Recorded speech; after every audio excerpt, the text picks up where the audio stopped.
All right, so in this lesson, we're going to talk about Pandora's box, or you can call it stuck in a box. Name is not important, the concept is more important. You can call it whatever you want. So,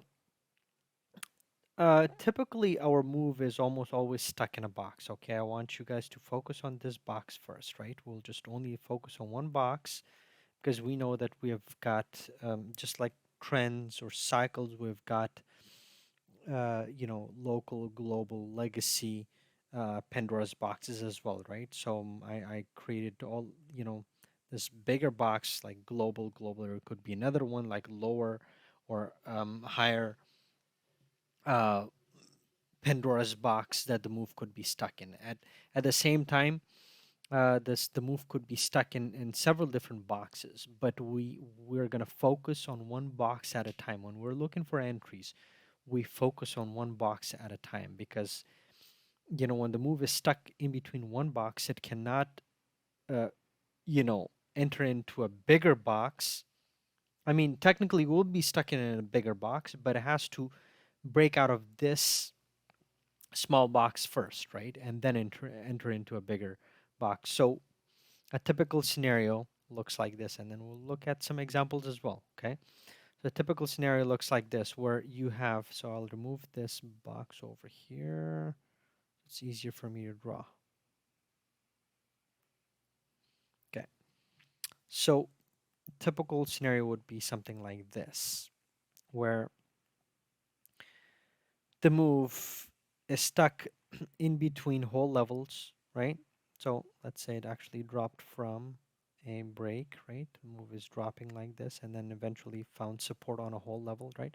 And just going from one hold to another hold. And it doesn't necessarily mean that it will, like a move never goes just straight up like this and straight down, right? But just to make it simple, visually more pleasing, I will put it in this fashion. But we know that move is always, going like this, right? Slowly, but just visually, it'll be a lot more pleasing, I thought, if I just put it in this fashion, okay? Just to explain the concept. So imagine it moving from one hold to another, right?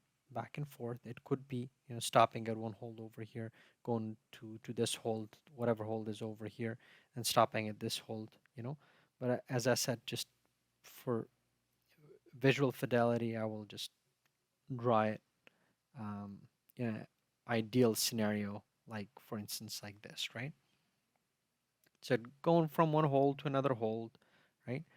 So this is when we say that okay, something is going sideways or it's stuck in a box, right? Where the legs on both sides, they have not been touched. So it could actually be there could be a leg that could be on this side as well, right? So imagine the move going straight up from here to here, and then from there it started dropping. So we know that it actually formed a leg over here and over here, right? And then the move is stuck in between this box, going sideways for however much time. Time frames are not important. Understand the concept, and then you will be able to identify them even on daily, 4 hour, 15-minute, whatever, right? So, what is happening over here? Like, in terms of cycles, think of cycles, right? Is it distributing? Is it accumulating? It's done doing none of those. It's just going sideways, right? So for it to break out of this box, it has to do something, right? It has to do something different, something interesting, right? And what is that something different, something interesting? Imagine it's just going down like this, right? So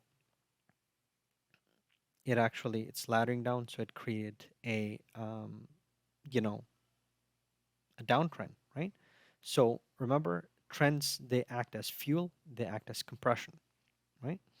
So in this case, it created that trend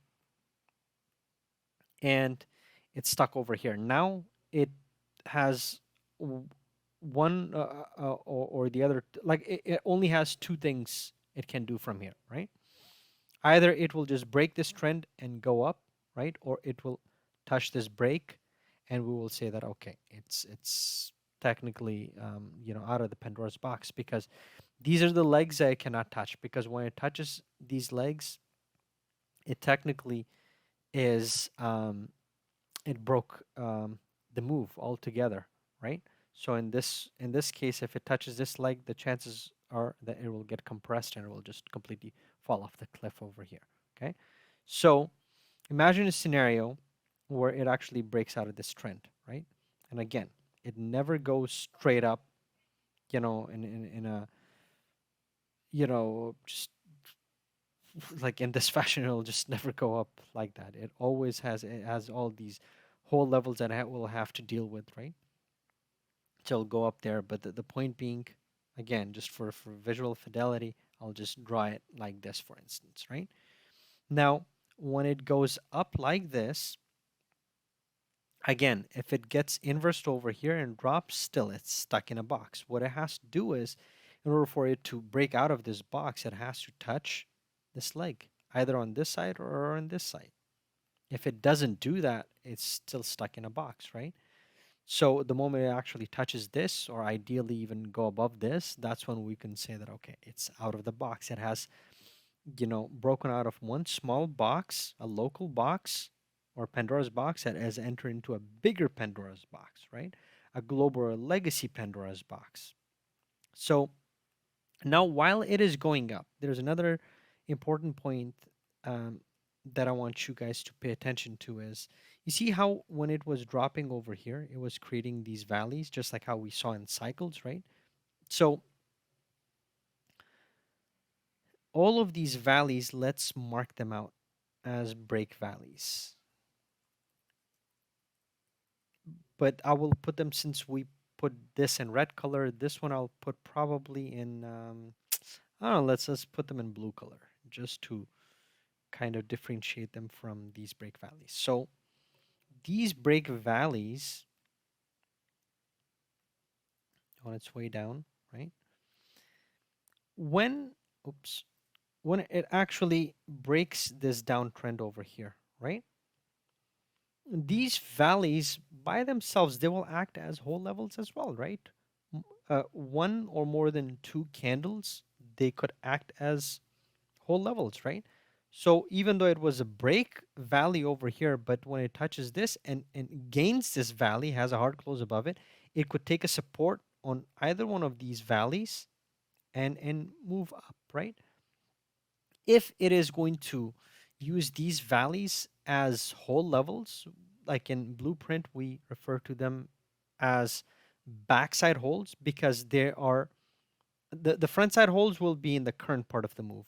In this case, it will be uh, in this part of the move. Oops. Actually, how do I do this? This, and let's put it in white color. Yeah, or whatever color I chose over there. Let's go a little bit lighter right here. Sorry. So, um, within this part, so we've got two sides now. Okay, this will be considered the back side, or actually, let me use that one tool that actually helps. Um, I believe it is this tool.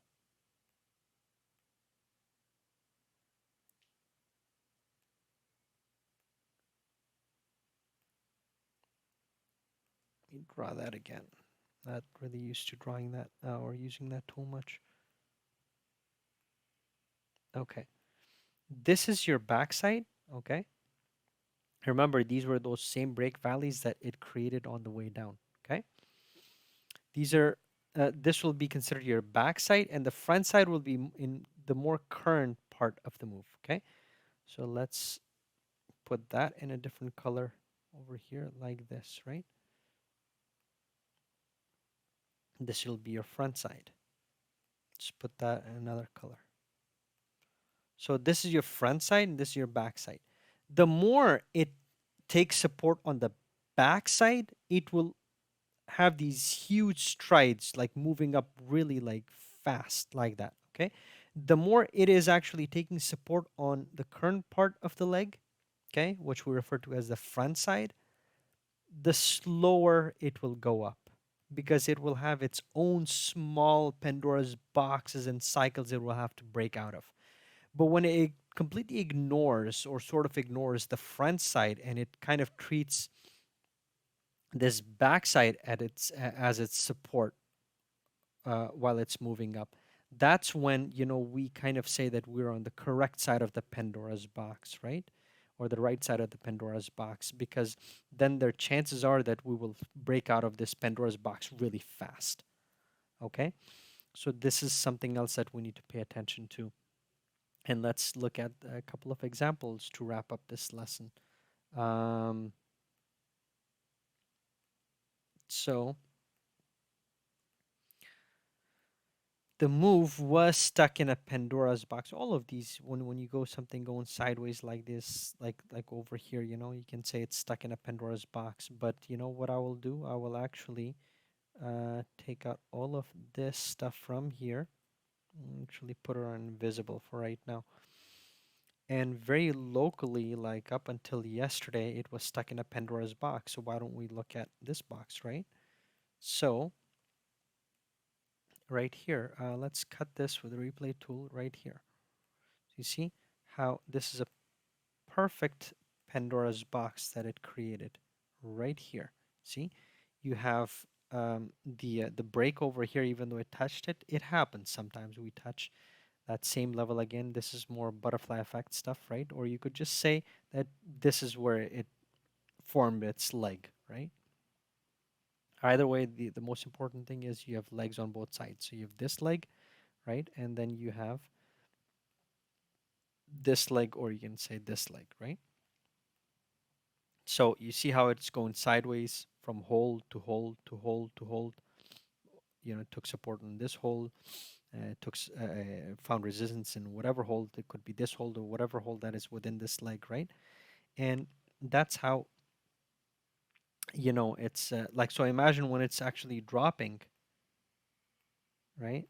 And if it took support, sorry, on this valley over here, and if it had moved right from this valley, it would have broken out of this Pandora's box a lot faster. But you see how it tried to take support over here, but it failed. Then it went and it touched the more front side of um, the um, the leg over here instead of the back side. Even though technically in this case it's still the the backside, like it looks like a backside, it's like in this part. But the point being, front side is usually these big valleys, and this again more butterfly effect stuff that's coming up. So be a little patient. You guys will get there.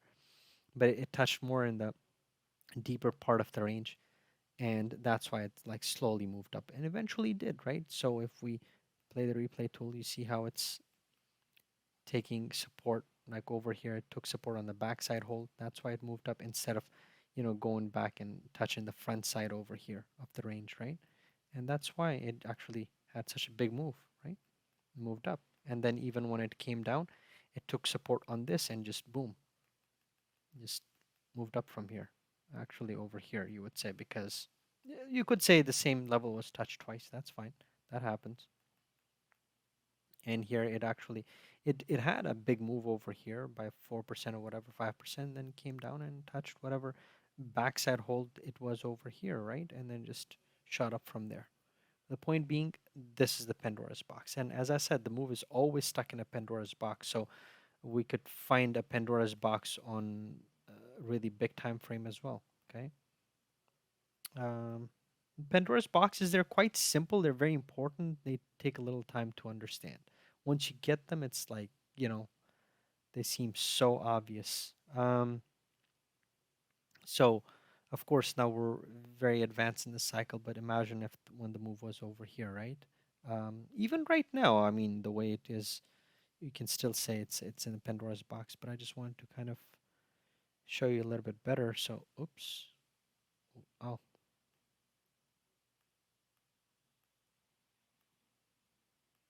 okay. So, we're stuck within this cycle, right? You can say over here, see, the whole move is stuck within, and then there are Pandora's boxes within Pandora's boxes. So that this is like the legacy Pandora's box. Actually, the legacy would probably be here, right? You could say This your legacy Pandora's box, so top, top, bottom, right? And then you have your other very local Pandora's box. So you could say probably over here, right? And then the top over here, you could say probably over here, right? And then you have your further legacy, local or global um, Pandora's boxes, right? Which are over here. And then in this case, you could say you have another one you could, you know, put over here or even over here, right? Right there. And this could be on another smaller time frame, right? Right here, wherever you want to put it, right? Point being, it's just boxes within boxes within boxes, right? And Pandora's boxes are super important because they are the ones that actually identify to us where our best entries would be. Okay, you could put it actually over here in this case. So, and the top would be in this case over here, right? Remember, we cut the thing off with the replay tool. So in this case, this would be your very local Pandora's box on a daily time frame. And then, of course, you would have another local as well, right? You could put it over here, wherever the leg is. I think this is the leg right here because it looks like a big wick, right? So usually the big wicks are the legs. So in this case, on the top, I don't have any other point to put it because it already is like trying to touch this, right? So actually, in this case, I'll put it over here. That's fine. And then you made another leg over here, right? So box within box within box, right? So yeah, that's your Pandora's box.